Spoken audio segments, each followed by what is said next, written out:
അപ്പോൾ തന്നെ ക്രിസ്മസ് ട്രീയും പുൽക്കൂടും സമ്മാനവുമായി വരുന്ന ക്രിസ്മസ് അപ്പൂപ്പനും ഒക്കെയാണ് ഓർമ്മ വരുന്നത്.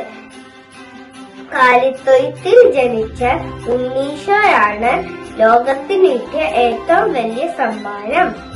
ഈശോയെ പോലെ നമുക്കും മറ്റുള്ളവർക്ക് വേണ്ടി ഒരു സമ്മാനമായി മാറാം. ആകാശത്തിൽ നക്ഷത്രം വഴി കാട്ടിയതുപോലെ നമുക്കും മറ്റുള്ളവർക്ക് വേണ്ടി നന്മയിലേക്കുള്ള വഴി കാട്ടാം.